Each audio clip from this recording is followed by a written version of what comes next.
As a matter of fact, a very good friend of mine who was a C-5 aircraft commander was flying parts for the 117 in and out of Van Nuys and did not even know what he was hauling. In today's 117 demonstration, Lieutenant Colonel Mark Drinkard.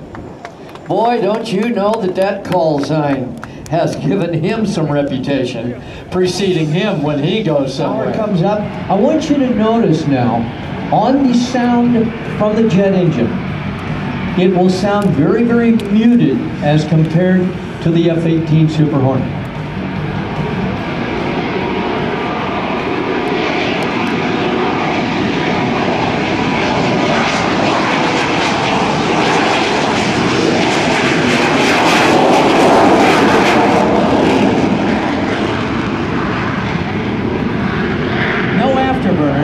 The reason for that is they are a stealth airplane. Noise can give you away. What you can't see can be heard.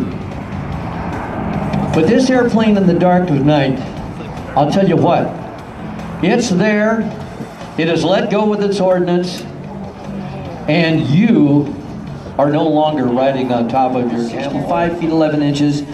And the wing area estimated, again, one of those secrets, 913 square feet of wing. And here goes our stealth.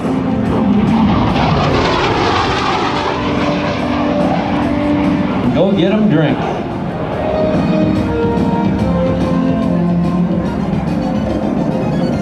Still, the aircraft is so amazingly designed that the pilot can fly it to the target, he can deploy his weapons, and then have the airplane fly itself back into position to land without the pilot ever touching the controls. Isn't that amazing? He wants to make sure that he has plenty of coffee on board to relieve his boredom.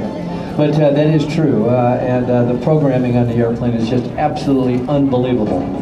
And we're talking about an old airplane.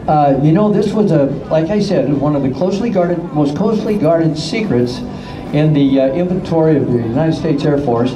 And until one night, a pilot had to eject down by Bakersfield, California. Wait till you'll fly over. Now you notice the sound level going prime, I'm estimating probably 275 knots possibly, and hardly a sound coming out of it. At any rate, when the one was lost down by Bakersfield, California, introduced. So it's amazing, Rob, with the information that you're just telling me in 2009, that the airplane will be retired, and yet still so stealthy they won't allow it to be around where people like you going through down at Davis-Monthan to see some of the airplanes that have been mothballed down there. You're not going to see a 117, so don't think you got to go down there and see one. Okay, coming back now from right to left, from our west to the east, Lieutenant Colonel Drinkard.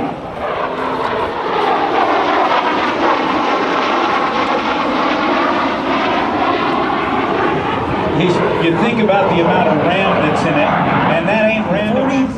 117s deployed to the Gulf, flew more than 1,270 missions, dropping 30% of all precision-guided munitions. One B-52 bomber has a larger radar cross-section than all of the 117s together. Now that's amazing. It was operational for 7 years before it made its first public appearance. 7 years. Nobody even knew it existed, except for the people flying it and where it was based. The weapon system can hit a target 1 yard square. 1 yard square. The first combat use of the 117 came in Panama, December the 21st in 1989. And one of the last figures that I've got here, I find really amazing. The radar cross-section is about 1/100th of a square yard, about the same as that of a seagull. Jonathan Livingston Seagull, that's about what he produces on the radar screen. So an amazing airplane, and here, to me, you know, there are two airplanes that even though they're close to retirement, that I think stand out is significantly. And one is the B-1B bomber. The other one is this one right here, the 117. Yeah. The 117 Nighthawk. And doesn't the name Nighthawk kind of give you a little bit of a chill? It does indeed. The amazing shape of this aircraft, it is so aerodynamically unstable that without the computer controlled, what they call fly-by-wire control systems, it would not be able to fly. That's correct. Okay, there we see the drogue, or sometimes referred to as drag chute.